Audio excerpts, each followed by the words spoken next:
ছাত্ৰ ছাত্ৰীসকল আজি আমি এই ভিডিঅ'টিত পঞ্চম শ্ৰেণীৰ অকল পঞ্চম শ্ৰেণী বুলি কৈছে তোমালোক চতুৰ্থ শ্ৰেণী পঞ্চম শ্ৰেণী আৰু আগলৈকে তোমালোকক লাগিব এটা ব্যাকৰণৰ সৰু মানে টপিক এটা লৈছো আমি সেইটো হৈছে বিপৰীত অৰ্থবোধক শব্দ বা বিপৰীত অৰ্থ বুজোৱা শব্দ আমি পাঠভিত্তিক ক্ৰিয়াকলাপখিনি ইয়াত আমি আলোচনা কৰিম অকল আৰু ইয়াৰ মাজতে কিবা ক'বলৈ আহিলে মই কৈ যাম তোমালোকে শুনি যাবা আৰু এই বৰ্ডত লিখা কথাখিনি বহিত লিখি ল'বা বা স্ক্ৰীনশ্বট মাৰি ল'ব পাৰা তোমালোকে এতিয়া বৰ্ডলৈ চোৱাচোন বিপৰীত অৰ্থবোধক শব্দ বিপৰীত অৰ্থবোধক শব্দ বুলি ক'লে যিবিলাক কোনো এটা শব্দৰ যদি যিটো অৰ্থ তাৰ বিপৰীত অৰ্থটো যদি ধৰা আমি আহি আছে বুলি ক'লে কি ক'ম আমি আহি আছে বিপৰীতে গৈ আছে তাৰমানে অহাৰ বিপৰীত কি হ'ল যোৱা গতিকে সেনেকুৱা যদি অৰ্থ তাৰমানে কি কোনো এটা শব্দ ধৰা অহা শব্দটোৰ বিপৰীত অৰ্থ যদি এটা বুজায় তাৰ ওলোটা অৰ্থটো যদি বুজায় কোনো এটা আন এটা শব্দই তেতিয়াহ'লে সেই শব্দটোক এই আগৰ শব্দটোৰ কি বুলি ক'ব বিপৰীত অৰ্থবোধক শব্দ বা সেইটো শব্দৰ এইটো বিপৰীত অৰ্থবোধক শব্দ বা বিপৰীত শব্দ বা বিপৰীত অৰ্থ বুজোৱা শব্দ বুলিও কোৱা হয় গতিকে চাওঁ আমি কেইটামান উদাহৰণ মই ইয়াত লিখিছো আৰম্ভণি মানে হ'ল কি কোনো এটা কাম আৰম্ভ কৰা গতিকে তাৰ বিপৰীতটো কি হ'ব নিশ্চয় তোমালোকে গম পাইছা শেষ একেবাৰে উজু কথা তথাপিও মই এটা সৰু আলোচনা আছে কাৰণে মই ইয়াত এইখিনি গোটেইখিনি লিখিছো বিচ্ছেদ মানে কি ফালৰি কাটি যোৱা নহয় জানো গতিকে তাক কি হ'ব ওলোটাটো হ'ব কি মিলন নিৰসৰ ৰস নথকা ৰস থকা হলে কি হ'ব ৰসাল কুৰূপা দেখিবলৈ সুন্দৰ নহয় তাৰমানে যদি দেখিবলৈ সুন্দৰ হয় কি হ'ব কুৰূপা বা ধুনীয়া ঠেক মানে এনেকুৱা ঠেক তাৰে বিশাল বা বহল নহয় এইটো অনাদৰ কৰা যিটো কওঁ আমি মৰম নকৰা তাৰ ওলোটা কি হ'ব আদৰ কৰা দিৱস মানে দিন বা দিবা তাৰে উল্টা দিনৰ উল্টাটো ৰাতি বা নিশা বা তমসা নহয় পশ্চিম সূৰ্য মাৰ যোৱা দিশটো আৰু তাৰে ওলোটা দিশটো কি হ'ব পূব প্ৰিয় হলে মোৰ নিজৰ মৰমৰ বা মোৰ প্ৰিয় আৰু যদি মোৰ ভাল নলগা হয় অপ্ৰিয় হ'ব সুফল আমি কিবা এটা ভাল কাম কৰিলে সুফল পাওঁ যদি বেয়া কাম কৰোঁ তাৰে ওলোটা ফলটো পাম কুফল অপকাৰী তোমাক কোনোবা যদি অপকাৰ কৰে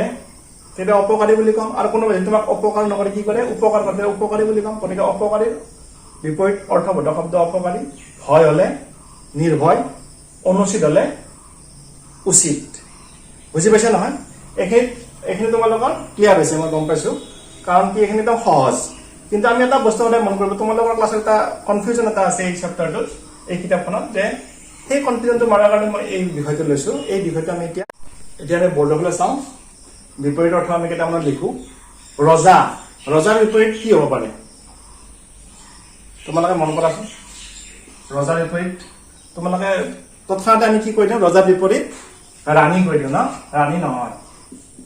প্ৰজা বন্ধু হলে আমি কি কওঁ বান্ধৱী নহয় কিন্তু নহয় বন্ধুৰ শত্ৰু হয়নে আৰু ডেকা হলে কি হ'ব ডেকা হলে আমি ডেকেৰি কওঁ ন ডেকা হলে বুঢ়া ডেকাৰ বিপৰীত শব্দ বুঢ়া এইকেইটা শব্দ চোৱা একদম সহজ শব্দ ৰজাৰ প্ৰজা বন্ধুৰ শত্ৰু ডেকাৰ বুঢ়া কিন্তু আমি এইটোতো পাইছো ৰজা হলে ৰাণী বন্ধু হলে বান্ধৱী আৰু ডেকা হলে ডেকেৰী এতিয়া তোমালোকৰ পাঠটোত চাবা এই বুজিব লগা কথা এইখিনি তাৰমানে কি বিপৰীত অৰ্থ বুলি ক'লে আমি কি বুজিম কোনো এটা শব্দ যদি তাৰ অৰ্থটো বিপৰীত ধৰণে বুজায় ন ৰজা প্ৰজা বন্ধু শত্ৰু ডেকা বুঢ়া গতিকে ডেকা বুঢ়া বুলি ক'লে ডেকাৰ বিপৰীত বুঢ়া কিন্তু ডেকাৰ যে লিখিছিলো এইটো বিপৰীত নহয় কিন্তু বন্ধুৰ বান্ধৱী আমি এইটো লিখো কিন্তু পৰীক্ষাত সেইকাৰণে কাটা যায় আমাৰ নম্বৰ ইমান লিখিলো নম্বৰ কিয় নাপাওঁ গোটেইকেইটা লিখিছো মই আৰু এইটো কম্পিটিটিভ পৰীক্ষাবিলাকতো এইটো আহে ৰজা ৰাণী আমি তৎক্ষণাত লিখি দিওঁ ইমান সহজ হৈছে বিপৰীত শব্দ ৰজা আছিল ৰাণী লিখি দিছো কিন্তু তোমালোকৰ বিপৰীত শব্দ লিখিটো কটা যাব পাৰে গতিকে ইয়াত এইটো কোৱা হয় এই শব্দবিলাক যেগুলো ৰজা ৰাণী বন্ধুৰ বান্ধৱী ডেকাৰ ডেকাৰী এইখিনি কোৱা হয় বিপৰীত লিংগবোধক শব্দ মনত ৰাখিবা বিপৰীত লিংগবোধক শব্দ এখিনি তাৰমানে বিপৰীত লিংগটোহে বুজাইছে ইয়াত ৰজাৰ বিপৰীত লিংগ কি ৰাণী বন্ধুৰ বান্ধৱী ডেকাৰ ডেকাৰী কিন্তু বিপৰীত অৰ্থবোধক শব্দ বুলি যদি তোমালোকে সদায় প্ৰশ্নটো লিখোঁতে প্ৰশ্নটো সদায় মনোযোগেৰে চাবা যে কি দিছে বিপৰীত দেখিলে নামদম বিপৰীত লিখিছে নাইবা বিপৰীত লিংগবোধক শব্দ আৰু বিপৰীত অৰ্থবোধক শব্দ এই দুটাৰ মাজত পাৰ্থক্য জানিব লাগিব আমি মানে বিপৰীত অৰ্থবোধক শব্দ ৰজাৰ প্ৰজা বন্ধুৰ শত্ৰু ডেকাৰ বুঢ়া কিন্তু বিপৰীত লিংগবোধক শব্দ হলে ৰজাৰ ৰাণী বন্ধুৰ বান্ধৱী ডেকাৰ ডেকেৰী বুঢ়া হলে বুঢ়ী হ'ব হয়নে মানে বুঢ়া হলে বুঢ়ী হ'ব গতিকে এইটো হল পাৰ্থক্য এইখিনি কোৱা হয় বিপৰীত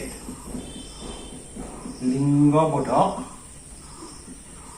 শব্দ তোমালোকে লিখিব পাৰা এইকেইটা লিখি ললে আৰু এইখিনি কোৱা হয় বিপৰীত শব্দ ছাত্ৰ ছাত্ৰীসকল নিশ্চয় তোমালোকে এতিয়া বুজিব পাৰিছা যদিও বিষয়টো একদম সহজ আমি ক'ত ভুল কৰি থাকো সেইখিনি বস্তু মই উনুকিয়াই দিয়াৰ কাৰণেহে এই সৰু টপিকটো লৈ এই শ্ৰেণীটো আৰম্ভ কৰিছিলো গতিকে নিশ্চয় তোমালোকৰ ক্লিয়াৰ হৈছে এতিয়া গতিকে আজিলৈ এৰিছো এই ভিডিঅ'টি